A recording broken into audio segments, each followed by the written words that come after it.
Problemas hay muchísimos, ¿no? Como comentó el señor hace rato, podríamos pasar aquí horas platicando sobre discapacidad, pero teníamos que enfocarlo en el aspecto de la movilidad y del crecimiento de la sociedad, de la ciudad a futuro, ¿no? Entonces llegamos a la conclusión de que existen dos aspectos básicos que tienen que ir ligados de las manos para poder favorecer a todo lo demás. En primer lugar, políticas públicas, ¿no? Si no tenemos normas que rijan a las empresas, si no tenemos leyes, si no tenemos manuales y que aparte se empleen, no vamos a poder avanzar. En el aspecto de discapacidad, creo que si no les brindamos la movilidad a las personas con discapacidad, no vamos a poder detectar problemas que hay en otros lados. El problema con la discapacidad es que muchas veces el problema no se ve. Cuando tú no ves algo se vuelve invisible. Piensas que no hay ningún problema, ¿por qué? Porque no te han planteado ninguna dificultad. En el momento que tú le brindes la movilidad a una persona con discapacidad, va a poder llegar a la educación. ¿Qué va a pasar si una persona con discapacidad llega y se prepara a las puertas de una universidad y no tiene la accesibilidad? La universidad, por necesidad o por obligación, va a tener que poner rampas, va a tener que poner señalética, va a tener que poner todo. ¿Qué pasa si una persona con discapacidad llega a pedir empleo a una empresa y la empresa no tiene las condiciones óptimas para poder contratarlo, ya sea por necesidad, por moda, como dicen que está ahorita, pero lo va a tener que hacer? Lo mismo pasa con las escuelas, con las empresas, con los hospitales, sobre todo en cuestión de salud. Comentábamos, ¿qué pasa cuando una persona con discapacidad auditiva llega a un hospital y el doctor no le puede atender? ¿Por qué? Porque tú no sabes lengua de señas. Tendría que llevar a su intérprete. Entonces, llegamos a la conclusión de que estos dos ejes o estos dos temas en especial son los que tenemos que trabajar, o que tiene que trabajar el plan, para tener una sociedad más, una ciudad sobre todo, porque estamos hablando de ciudad, está planeamiento a futuro. Entonces sí es como que estas dos partes tienen que ser tienen que ir mucho de la mano y se tiene que trabajar mucho. Hablábamos de la seguridad, pues como decíamos, de todo esto creo que en seguridad es donde menos batallan. ¿Por qué? Porque no salen de su casa. ¿Por qué? Porque la misma sociedad es la que le ha puesto esas barreras para que las personas con discapacidad no salgan.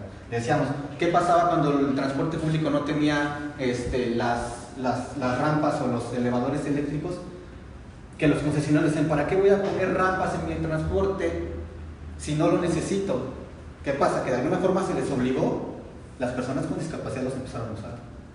Y un problema que estaba invisible pasó a ser visible, y que ahora sí, con todas las deficiencias que tiene, bien o mal ya tenemos un transporte inclusivo, y digo inclusivo entre comillas, porque falta muchísimo por hacer. Las rampas no sirven, los choferes no están capacitados para operar las rampas, o la misma ciudad no es apta para poder desplazarse. Yo claro, quisiera puntualizar, porque lo que estás diciendo es precisamente lo que disfraza la atención a la discapacidad. Exacto. O sea, lo que estás diciendo tú de que el transporte lo que hicieron no sirve de nada, no. Nunca sirvió. Entonces, esos son signos que nunca se debían haber hecho. Entonces, tenemos que clasificarlos como tal. Es un proyecto fallido que nunca le representó una ventaja a las personas con discapacidad. Lo podemos ver ahí paseándose con los letreros de que es para personas con discapacidad, pero no sirve. Entonces, y tenemos que ser conscientes de que lo manejemos como es, nunca funcionó. Exacto, y el transporte público es solamente por mencionar un ejemplo. Tenemos el tema del centro histórico, que en un momento se planteó poner señalética en braille, y que al día de hoy está hecho un asco. Y eso también, no tenemos las guías para las personas con discapacidad visual, las banquetas. Comentábamos en el equipo que realmente son necesarias las banquetas, porque hablábamos de las rampas, pero creo yo que el problema no son las rampas. Las rampas es una solución ante un problema que la misma sociedad generó.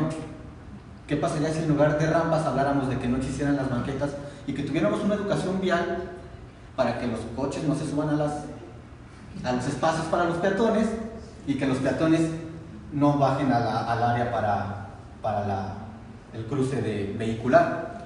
Entonces, como ciudad hay muchísimo por hacer, ¿sí?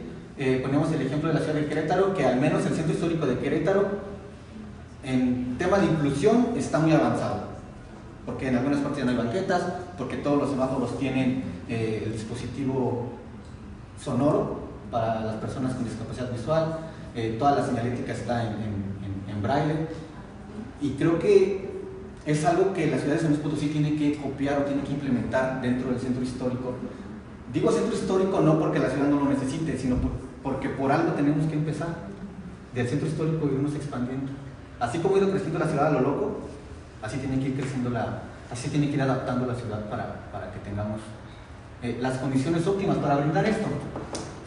En el momento que tú le das libertad de tránsito a una persona con discapacidad, en el momento que tú le quitas las barreras, esa persona va a poder hacer lo que quiera. ¿Por qué? Porque puede, porque tiene el derecho y porque se lo merece, ¿no?